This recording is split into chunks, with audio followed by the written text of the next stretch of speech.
All right, everybody, I got a tongue twister for a title for you today. Orange Glazed Salmon Sliders with Miso Slaw. Beautiful, right? It's gonna be great. It's gonna be flavorful. You're gonna love it. But let's look at what we're dealing with. First, we're gonna go ahead and make our Asian slaw, our miso slaw.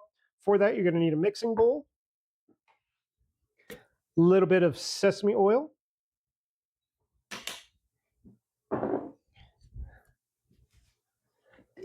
a splash of mirin, a decent bit of rice vinegar,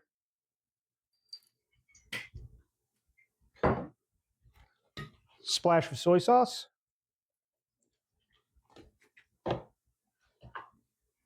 and now for the secret ingredient, some miso paste.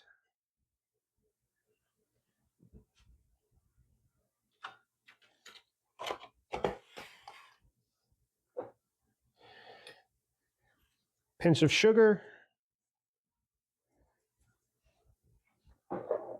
pinch of salt.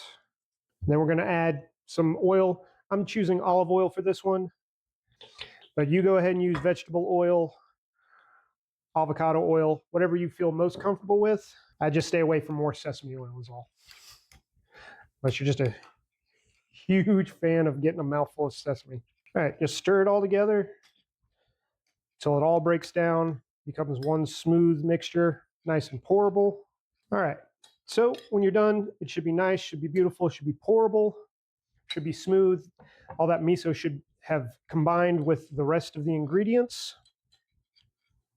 And just give it a little taste just to make sure you're in the ballpark of what you're looking for. If it needs to be a little sweeter, add some more sugar, add some more mirin. If it needs to be a little saltier, add some more soy or add some more salt. Just get it to where you want. And I know it sounds weird, but tasting your dressings is kind of an essential thing. All right, so we'll go ahead and set this to the side for just a second, and we'll work on the rest of our slaw. Now, as far as ingredients goes, this is a pretty basic slaw. I've got some finely sliced cabbage, got some finely sliced carrots, all in, and I got some sliced green onions.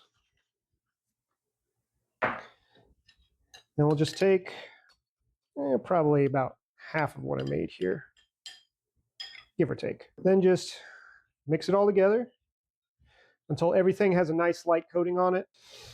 It smells so good. I love it when a plan comes together. And then we're just going to let this sit to the side while we take care of the rest of our salmon. So now that we've got our miso slaw done, we're going to work on the orange ginger glazed salmon part of the sliders. And for that, we're just going to take some King Hawaiian's rolls, or you could take some actual slider buns or larger buns, depending on how big a sandwich you want. Just give them a slice, and we're just going to give them a quick toast in the pan. Just get a little bit of olive oil on it, and let them toast up just a little bit, not too much. Once they're nice and toasted, just put them on a plate, set them to the side. Get your salmon fillets, and you can go ahead and use a full fillet for a sandwich. Just cut it up into slider-sized pieces. If you want to do sliders, we'll just give them a quick dusting of salt and pepper.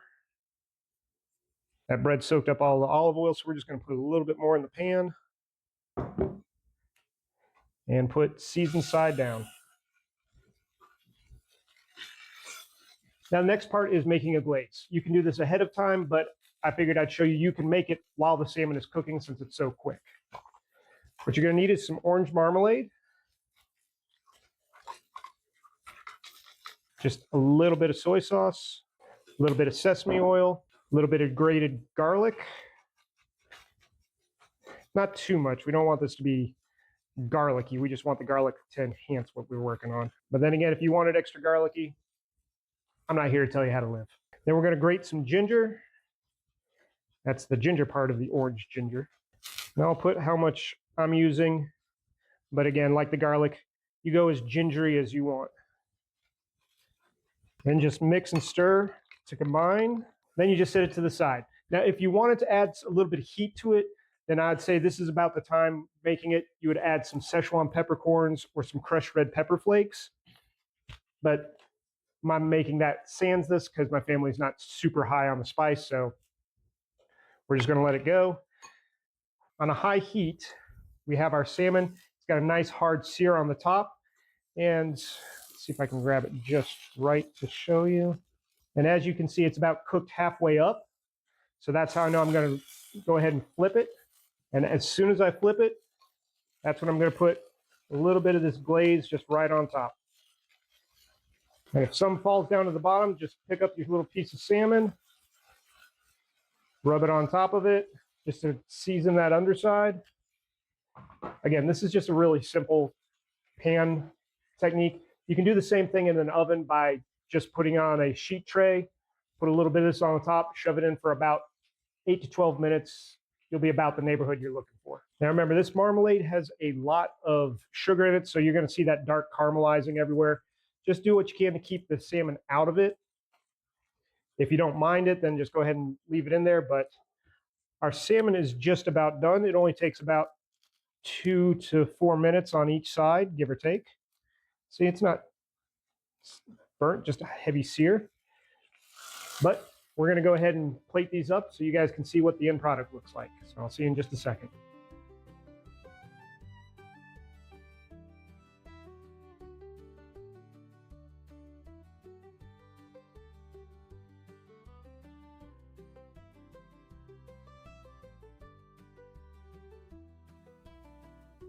And there you go. It's just that simple. The beautiful dish with a very awkward long tongue twister of a name.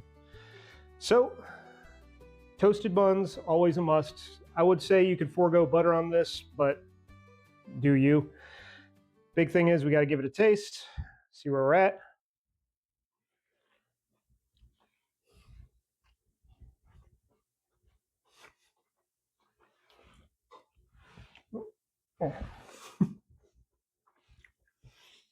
It's beautiful. It's got a wonderful balance of flavors.